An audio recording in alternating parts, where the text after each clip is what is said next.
ॐ अज्ञानतिमिरान्धस्य ज्ञानाञ्जनशलाकया चक्षुरुन्मिलितं येन तस्मै श्रीगुरवे नमः।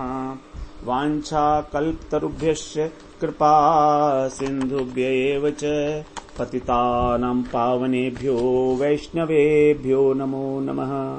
नमो महावदन्याय कृष्णप्रेमप्रदायते कृष्णाय कृष्णचैतन्य नाम्ने गौरत्विषे नमः। हे कृष्ण करुणा सिंधो दीनबंधो जगत्पते गोपेश गोपिकाकांत राधाकांत नमोस्तुते। तप्त कांचन गौरांगी राधे वृंदावनेश्वरी वृषभानुसुते देवी प्रणमामि हरिप्रिये। वृंदायै तुलसीदेव्यै प्रियायै केशवस्य च कृष्णभक्तिप्रदे देवी सत्यवत्यै नमो नमः। श्री कृष्ण चैतन्य प्रभो नित्यानंद श्री अद्वैत गदाधर शिवासादि गौर भक्त वृंद। हरे कृष्ण कृष्ण कृष्ण हरे हरे हरे राम राम राम हरे हरे। हरे कृष्णा। सर्वप्रथम मैं अपने गुरुपाद पद ओम विष्णुपाद अष्टोत्तर शत श्री श्रीमद् भक्तिवेदांत माधव गोस्वामी महाराज के चरण कमलों में अनंत कोटि दंडवत प्रणाम ज्ञापन करता हूँ। हम लोग अब 14वें अध्याय के अंतिम श्लोक में पहुंचे हैं। 27वां श्लोक जिसमें भगवान भगवत तत्व का निरूपण कर रहे हैं। ये हमारा इंपॉर्टेंट श्लोक है, एक माइलस्टोन श्लोक होगा। 27वें श्लोक में भगवान बता रहे हैं ब्रह्मणो हि प्रतिष्ठाहम् अमृतस्य अव्ययस्य च शाश्वतस्य च धर्मस्य सुखस्य एकांतिकस्य च। ब्रह्मणो हि प्रतिष्ठा अहम् अमृतस्य अव्ययस्य च शाश्वतस्य च धर्मस्य सुखस्य एकांतिकस्य च।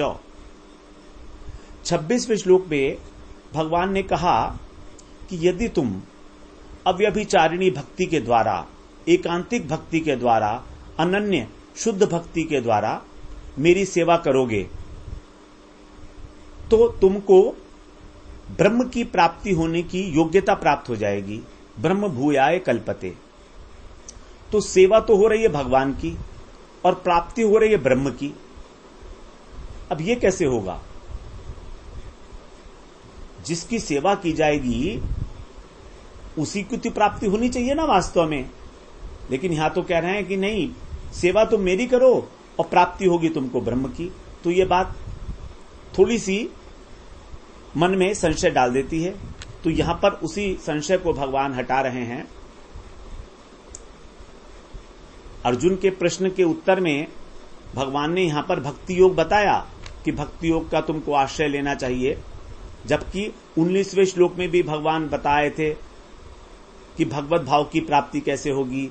20वें श्लोक में भगवान ने बताया कि अमृत की प्राप्ति कैसे होगी। अमृतम अश्नुते, जन्म मृत्यु जरा दुखई विमुक्तो अमृतम अश्नुते।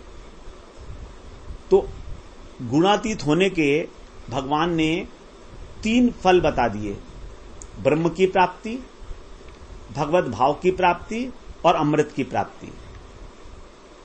19वें श्लोक में बताया भगवत भाव की प्राप्ति, 20वें श्लोक में अमृत और 26वें श्लोक में ब्रह्म भाव की प्राप्ति। अब ये इन तीनों फलों में विषमता दिख रही है। क्या ये तीनों अलग अलग हैं? इसी शंका का निराकरण करने के लिए भगवान ने अपनी ओर से अपने स्वरूप के विषय में यहां पर 4 बातें बताई इस श्लोक में। इसीलिए यह श्लोक बड़ा इंपॉर्टेंट है और हमारे 15वें अध्याय की भूमिका भी यहीं से बंध जाती है कि भगवान का जो संपूर्ण समग्र स्वरूप है वो क्या है। तो यहां कह रहे हैं भगवान, मैंने तुम्हें कहा कि ब्रह्म की प्राप्ति होगी क्योंकि, ही माने क्योंकि, जिस ब्रह्म की मैंने बात की वो ब्रह्म क्या है? प्रतिष्ठा अहम। उस ब्रह्म की प्रतिष्ठा मैं हूं। उस भक्त का, उस ब्रह्म का जो आश्रय है वो मैं हूं। वो ब्रह्म मुझसे कोई अलग मत समझना। ब्रह्मणो ही प्रतिष्ठा अहम। अब भगवान ब्रह्म की प्रतिष्ठा तो है ही, और साथ साथ भगवान ने इससे पहले जो अमृत की बात की थी उसकी भी प्रतिष्ठा स्वयं को ही बता दिया।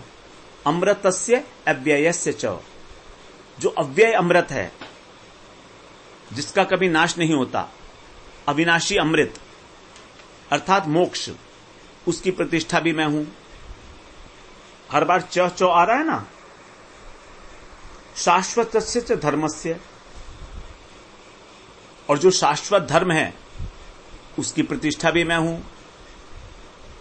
और चौथी बता रहे हैं भगवान, सुखस्य एकांतिकस्य च, जो एकांतिक सुख मिलता है उसकी प्रतिष्ठा भी मैं ही हूं। तो भगवान कह रहे हैं क्योंकि मैं ही ब्रह्म की, अविनाशी मोक्ष की, शाश्वत धर्म की और एकांतिक सुख की प्रतिष्ठा अर्थात आश्रय मैं ही हूं। ये बात तुम समझो। तो भगवान ने अपने को 4 प्रकार की वस्तुओं की प्रतिष्ठा बताई। प्रतिष्ठा का मतलब है कि ये चारों वस्तु भगवान से अलग नहीं है। भगवान है इसलिए ये चारों वस्तु हैं। इनका कोई पृथक अस्तित्व नहीं है भगवान से। शाश्वत धर्म ही भगवान का स्वरूप है। एकांतिक आनंद भगवान का स्वरूप है। मोक्ष भगवान का स्वरूप है। ब्रह्म भगवान का स्वरूप है। तो सबसे पहले हम यहां ब्रह्म की चर्चा कर लेते हैं। ब्रह्म यहां पर वो महत ब्रह्म नहीं है जो भगवान ने कहा था 14वें श्लोक में, 14वें अध्याय के ही इसी में, महत ब्रह्म मेरी योनि है, उत्पत्ति स्थान है। यहां पर ब्रह्म प्रकृति का वाचक नहीं है, बल्कि भगवान का जो प्रथम आविर्भाव है, प्रथम प्रतीति है। ब्रह्मेति परमात्मेति भगवानीति शब्दते, अद्वैत ज्ञान परतत्व की प्रथम प्रतीति जो ज्ञानियों का उपास्य है, वही है यहां पर ब्रह्म। इसके अंदर चित अंश है। इसके अंदर केवल चित अंश, सत और आनंद नहीं है। चित का अर्थ होता है ज्ञान, अर्थात ब्रह्म ज्ञान स्वरूप है। और ज्ञान क्या होता है? निराकार होता है। ज्ञान का तो कोई आकार नहीं होता। तो ये उसी का वाचक है ब्रह्म शब्द यहां पर। तो उस ब्रह्म का आश्रय मैं हूं।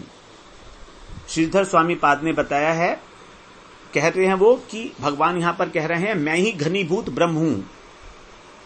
जैसे सूर्यमंडल क्या है? घनीभूत प्रकाश ही है। सूर्य क्या है? सूर्यमंडल। जब प्रकाश घनीभूत हो गया उसको हमने कह दिया सूर्यमंडल।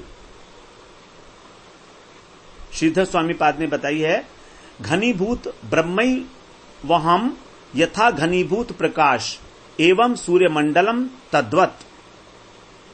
जैसे विराट सूर्य का घनीभूत प्रकाश जिस प्रकार एक सोने की थाल की भांति दिखता हुआ सूर्यमंडल है, उसी प्रकार जो विराट ब्रह्म वस्तु है उसका ही घनीभूत प्रकाश भगवान कह रहे हैं मैं हूं। ये एनालॉजी दी गई है। सूर्यमंडल प्रकाश का ही घनीभूत स्वरूप है। उसी प्रकार से ब्रह्म का जो घनीभूत प्रकाश है वो भगवान है। कृष्ण और ब्रह्म में क्या संबंध है? इसका उत्तर है कि ब्रह्म और भगवान अभिन्न हैं। और केवल अभिन्न ही नहीं है, भगवान ब्रह्म के आश्रय हैं, अधिष्ठान हैं, प्रतिष्ठा हैं। जैसे एक मणि है, मणि में से जो ज्योति निकलती है तो वो ज्योति का जो स्थान है वो मणि है। उसी प्रकार से जो ब्रह्म है ये ज्योति की भांति है, अंग प्रभा है भगवान की। भगवान के जो श्री अंग हैं उनकी जो प्रभा, उनका जो प्रकाश है, उनकी जो द्युति है, ज्योति है, वही है ये ब्रह्म। सूर्यमंडल की भांति घनीभूत स्वरूप प्रकाश का घनीभूत स्वरूप। ब्रह्म संहिता में बताया ब्रह्म के विषय में, यस्य प्रभा प्रभवतो जगदंड कोटिष्वशेष वसुधादि विभूति भिन्नम तद ब्रह्म निष्कलमनंत अशेष भूतम गोविंदमादि पुरुषम तमहम नमामि। जिनकी प्रभा से उत्पन्न ब्रह्म अनंत कोटि ब्रह्मांडों में अनेक वसुधा मतलब पृथ्वी जैसे अनेक अनेक प्रकार के जो नक्षत्र हैं, नक्षत्र नहीं, जो मंडल हैं, पृथ्वी की तरीके से जो एंटिटीज हैं जिसके अंदर प्राणी रहते हैं ब्रह्मांडों में, तो लोक कहेंगे। तो पृथ्वी की तरह जो अनेक लोक हैं, जो भगवान की विभूति कह सकते हैं, ब्रह्म की विभूति कह सकते हैं, उनसे पृथक होकर ब्रह्म से ही ये सारे के सारे ब्रह्मांड की रचना हुई। लेकिन ब्रह्म इन सब से अलग है और अलग होकर अखंड रूप से, अशेष रूप से विराजमान है। उसी आदि पुरुष गोविंद का मैं भजन करता हूं। तो यहां पर बताया यस्य प्रभा प्रभवतो, जिनकी प्रभा से उत्पन्न ब्रह्म। तो ब्रह्म क्या है? भगवान की प्रभा है, केवल अंग कांति है। प्रतिष्ठा का मतलब होता है अमरकोश के अनुसार परिपूर्णता, अर्थात ब्रह्म की जो परिपूर्णता है वो मुझसे होती है। ब्रह्म परिपूर्ण नहीं है। अगर ब्रह्म का हम सोर्स ढूंढने जाएंगे कि कहां से उत्पन्न हुआ, तो पता लगेगा तो भगवान ही इसके अधिष्ठान है, क्योंकि भगवान की अंग कांति है। प्रथम प्रतीति भगवान की चिद अंश की अभिव्यक्ति है ब्रह्म। यही निर्विशेष ब्रह्म ज्ञानियों का उपास्य तत्व है। और यही ब्रह्म ज्ञानी जब शुद्ध भक्ति का आश्रय लेते हैं तो उनकी निर्विशेषता का जो अभिमान है उनके अंदर, वो चिद विशेषता को प्राप्त हो जाता है। अब उसमें चिद अंश के अंदर सत और आनंद, ये दोनों भी मिल जाते हैं, तो सच्चिदानंदमय की उपासना हो जाती है, भगवान की उपासना। इस प्रकार से जो ब्रह्म निर्विशेष ब्रह्म ज्ञानी हैं, जैसे सुखदेव जी महाराज, चतुसन इत्यादि, ये अपनी प्रारंभिक अवस्था में सब निर्गुण ब्रह्म की उपासना करते थे, लेकिन उस मार्ग को छोड़कर ये भक्ति के मार्ग में आ गए। सुखदेव जी खुद ही कह रहे हैं भागवत में दूसरे स्कंद के पहले अध्याय के 90 श्लोक में, परिनिष्ठतोपि निर्गुण्य उत्तम श्लोक लीलया गृहीत चेता राजर्षे आख्यानम यत अधीतवान। हे राजन, हे परीक्षित, मैं निर्गुण ब्रह्म के अंदर परिनिष्ठित था, निर्गुण ब्रह्म की उपासना करता था, लेकिन जब मैंने उत्तम श्लोक भगवान कृष्ण की लीलाएं सुनी तो इनसे मेरा जो चित्त है आकर्षित हो गया, गृहीत चेता। तब मैंने फिर आख्यानम यत अधीतवान, इस भागवत ग्रंथ का मैंने अध्ययन किया। आख्यानम, भगवान की लीलाओं को सुनकर।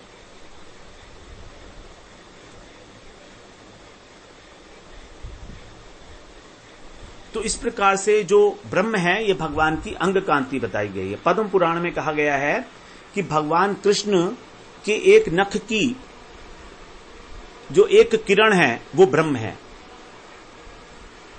जन नखेन्दु रुचिर ब्रह्म ब्रह्मादिभि सुरई गुणत्रयमितीतम तम वंदे वृंदावनेश्वरम।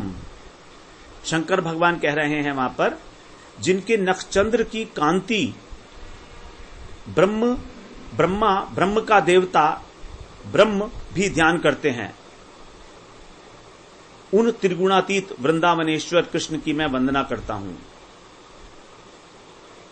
जो ब्रह्म स्वरूप है उनकी कांति, और जिसको ब्रह्मा आदि देवता भी जिसका ध्यान करते हैं। फिर आगे कह रहे हैं अमृतस्य अव्ययस्य च, अविनाशी अमृत। अव्यय का अर्थ होता है अविनाशी, जिसका नाश नहीं है, जिसको पाकर व्यक्ति अमर हो जाता है। जन्म मृत्यु से सदा के लिए छूट जाता है। तो यहां पर जिस अमृत की बात कर रहे हैं ये स्वर्ग का अमृत नहीं है, इसलिए भगवान ने यहां पर अव्यय दे दिया। अव्यय का मतलब अविनाशी, क्योंकि स्वर्ग का अमृत पी के ऐसा नहीं है कि किसी की मृत्यु नहीं होती, वो केवल उसका जो शरीर है हष्ट पुष्ट बना रहता है, भोग को भोगने की सामर्थ्य रहती है, बुढ़ापा नहीं होता है, बीमारी नहीं होती है, बस इतना। तो यहां पर विशेषण है अव्यय, अविनाशी अमृत, मोक्ष, उसको मोक्ष मिल जाता है, जिसको मुक्ति कहते हैं, वो मैं ही हूं उसका अधिष्ठान। तो जैसे भगवान ने 20वें श्लोक में कहा था अमृतम अश्नुते, उसी को यहां पर कहा कि वो अमृत भी मैं ही हूं, क्लियर कर दिया। जो 20वें श्लोक में भगवान ने कहा था ना, जन्म मृत्यु जरा दुख विमुक्तो अमृतम अश्नुते, जो तीनों गुणों से ऊपर उठकर और जन्म मृत्यु इत्यादि दुख से रहित हो जाता है, उसको अमृत की प्राप्ति होती है।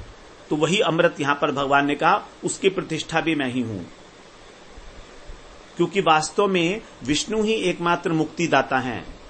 ब्रह्मा शंकर ये मुक्ति नहीं दे सकते, शंकर जी की कोई उपासना करके मुक्ति को प्राप्त नहीं कर सकता। मुक्ति प्रदाता सर्वेशाम विष्णुरेव न संशय, केवल विष्णु ही मुक्ति प्रदान करते हैं। श्वेताश्वतर उपनिषद में बताया है तमेव विदित्वाति मृत्युमेति, उनको जान लेने से ही मृत्यु से उद्धार हो जाता है, मृत्यु का अतिक्रमण हो जाता है, मतलब मोक्ष मिल जाता है। और पद्म पुराण में तो यहां तक बोला है विष्णुर अनुचरत्वम ही मोक्षम आहुर्मनीषिणः, विष्णुर अनुचरत्वम ही मोक्षम आहुर्मनीषिणः। तत्वदर्शी जो मनीषी लोग हैं उनका ये कहना है, आहुमा ने कहना है कि विष्णु का अनुचरत्व अर्थात विष्णु के चरण कमलों की सेवा, यही मोक्ष है और कुछ मोक्ष नहीं है। मोक्ष कोई अलग चीज नहीं है, वो कह रहे हैं भगवान के चरणों की सेवा करना ही मोक्ष है। तो इस प्रकार इस अविनाशी मोक्ष का आश्रय भी भगवान ने अपने को ही बताया, अमृतस्य अव्ययस्य च। फिर आगे तीसरी बात बता रहे हैं भगवान, शाश्वतस्य च धर्मस्य, शाश्वत धर्म का आश्रय। शाश्वत का मतलब सनातन, सनातन धर्म का आश्रय भी भगवान ही है। सनातन धर्म का मतलब है नित्य धर्म। बिल्कुल स्पष्ट कह रहे हैं भगवान कि मैं हूं इसका जो प्रतिष्ठा है, इसका जो रक्षक है वो भी मैं ही हूं। आजकल जैसे हम देखते हैं कि बहुत से जो लोग हैं वो धर्म के ठेकेदार बने घूमते हैं, वो कहते हैं कि हम लोग धर्म की रक्षा करेंगे, जिन्हें हम धर्म ध्वजी कहते हैं। धर्म ध्वजी का मतलब क्या है? धर्म का झंडा लेकर अपने स्वार्थ की पूर्ति करते हैं। उनका कोई अपनी मान प्रतिष्ठा इत्यादि धन इत्यादि की आशा होती है, तो धर्म का आश्रय लेकर वो पब्लिक को इकट्ठा करके और धर्म ध्वजी बनने का प्रयास करते हैं कि हम रक्षक हैं धर्म के। तो उनके ऊपर, सबके ऊपर एक कुठाराघात है। ये भगवान कह रहे हैं कि मैं हूं उसका आश्रय।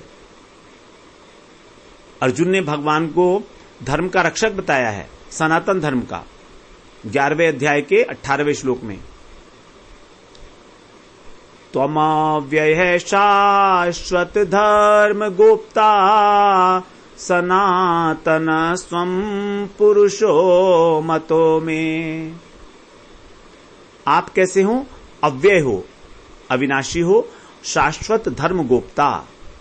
जहां पर जो शब्द यहां आया है वही वहां पर है, शाश्वत धर्मस्य, और यहां कह रहे हैं शाश्वत धर्म गोप्ता। गोप्ता का मतलब रक्षक। तो शाश्वत धर्म के रक्षक आप हो और आप ही सनातन पुरुष हो, ऐसा मेरा मत है, अर्जुन कह रहे हैं। तो भगवान ही तो हैं सनातन धर्म के रक्षक। भगवान ने स्वयं ही तो कहा है कि मेरा अवतार इसलिए होता है, धर्म संस्थापनार्थाय संभवामि युगे युगे। मैं ही धर्म की संस्थापना करने के लिए बार बार अवतार लेता हूं। तो हम सोचें कि हम धर्म की रक्षा करेंगे, हम ठेकेदार हैं, ऐसा कुछ नहीं है। ये सब भगवान की ही प्रेरणा है, भगवान ही करते हैं सब कुछ। 12वें अध्याय के अंतिम श्लोक में जिसको भगवान ने धर्म्यामृतम कहा, धर्म रूपी अमृत, उसी का वाचक है यहां पर ये शाश्वत धर्म, जिसका कभी नाश नहीं होगा। सनातन का मतलब है सत प्लस तन, जो सदा विस्तार को प्राप्त हो रहा है। सदा प्लस तन, सनातन, सदा विस्तार को प्राप्त होने वाला। तन का मतलब होता है विस्तार, उसी को सनातन धर्म कहा गया। तो सनातन धर्म जब विस्तार को प्राप्त हो रहा है तो उसका क्षय कैसे हो सकता है? हो ही नहीं सकता। भगवान सनातन पुरुष हैं, भगवान का धर्म सनातन धर्म है। सनातन धर्म कहो, भागवत धर्म कहो, नित्य धर्म, जैव धर्म, एक ही बात है। यही वास्तव में शुद्ध धर्म है, जिसको भागवत में भागवत धर्म कहा गया। जीव मात्र का एक ही धर्म है, नित्य धर्म। धर्म का अर्थ है जो धारण करता है। ध्री धातु से बना है ना, जो किसी वस्तु को धारण करता है वही धर्म कहलाता है उस वस्तु का। जैसे जल है तो जल का धर्म है तरलता, तो तरलता ही जल को धारण करती है। अगर तरल नहीं होगा तो जल नहीं कहलाएगा। उसी प्रकार से साधुता, साधुता धर्म है साधु का, तो जिसमें साधुता है वही साधु कहलाएगा। जैसे डॉक्टरी है, डॉक्टरी क्या है? स्वभाव है डॉक्टर का। अगर डॉक्टरी नहीं है तो डॉक्टर नहीं हो सकता। तो साधु का धर्म है साधुता, जल का धर्म है तरलता, डॉक्टर का धर्म है डॉक्टरी। तो जो स्वभाव है उस वस्तु का, जो उस वस्तु के गठन के साथ ही उसमें विराजमान हो गया, उसी को धर्म कहा जाएगा। तो हमारी जो आत्मा है उसका भी एक स्वाभाविक धर्म है। जब आत्मा का गठन हुआ, जब तो नहीं कह सकते क्योंकि हमेशा से है, तो उसके अंदर भगवान की जो स्वरूप शक्ति है उसकी एक वृत्ति विशेष भक्ति, उसका धर्म है। तो हमारी आत्मा का धर्म है भगवान की सेवा। आत्मा भगवान की सेवा किए बिना एक क्षण भी रह ही नहीं सकती। वो तो उस धर्म को केवल विस्मृत कर दिया गया है माया के द्वारा, संसार में आसक्ति के द्वारा। ये आसक्ति जैसे ही मिटेगी, भगवान के साथ जैसे ही सम्मुखता स्थापित होगी, हमारे हृदय के अंदर भगवान के प्रति सेवा वासना का अपने आप से उदय हो जाएगा, करना नहीं पड़ेगा। भजन करते करते जब अंतःकरण शुद्ध होगा, भगवत कृपा होगी, गुरु कृपा होगी, तो सेवा वासना अपने आप हमारे हृदय में संचरित हो जाएगी। और ये होगी तब जब भगवान से अपनापन होगा। अपनापन के बिना सेवा नहीं होती। अपनेपन के बिना केवल कर्तव्य होता है। कर्तव्य भावना से हम कर सकते हैं भगवान की सेवा, लेकिन वास्तविक सेवा तो तभी होगी जब प्रेम होगा, और तभी भगवान उस सेवा को स्वीकार भी करते हैं।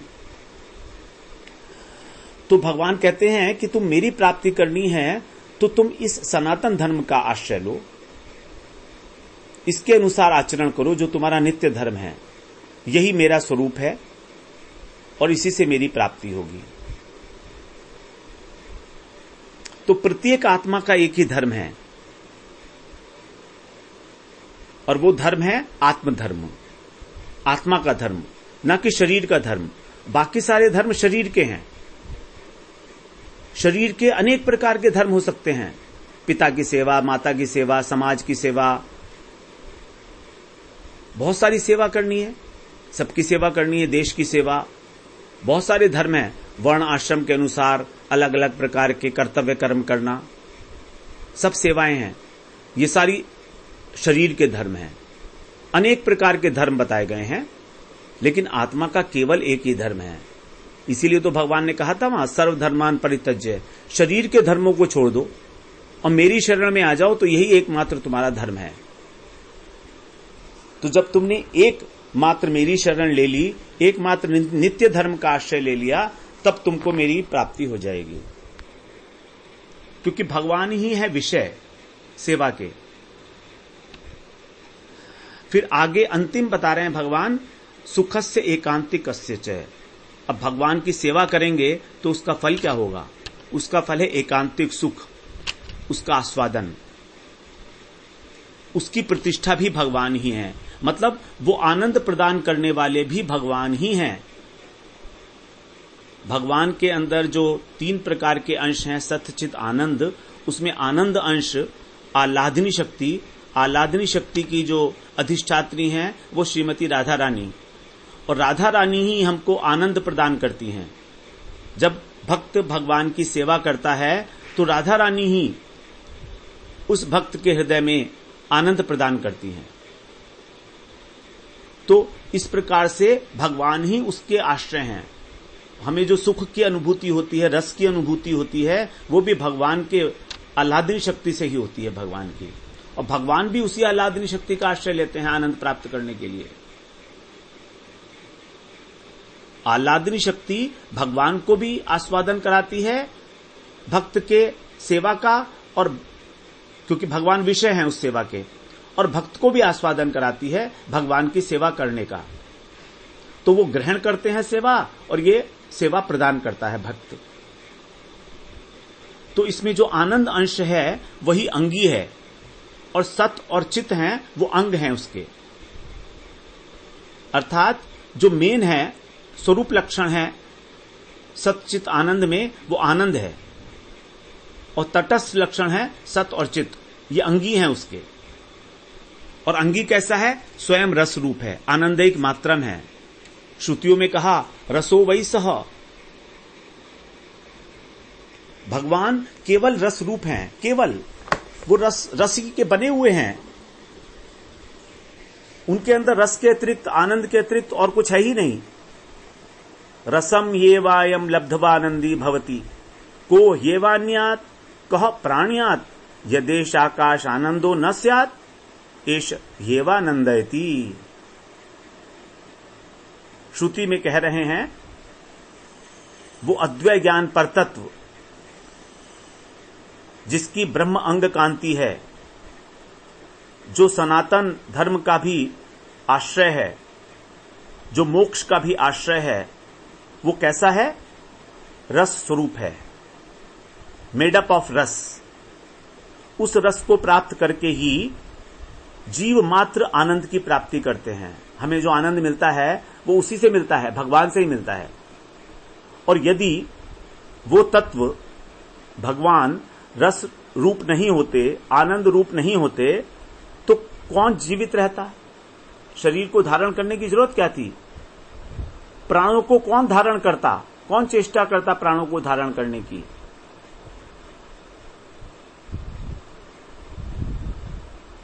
वे ही सबको आनंद प्रदान करते हैं। एष येवानंदयति, सबको आनंद प्रदान करते हैं। कारण कि रस के और आनंद के जो मूल स्रोत हैं, जो अधिष्ठान हैं, जो आश्रय हैं, वो एकमात्र कृष्ण हैं। तो भगवान कृष्ण ही एकमात्र रस के आनंद के आश्रय हैं। इसीलिए कहा गया एकांतिकस्य सुखस्य च।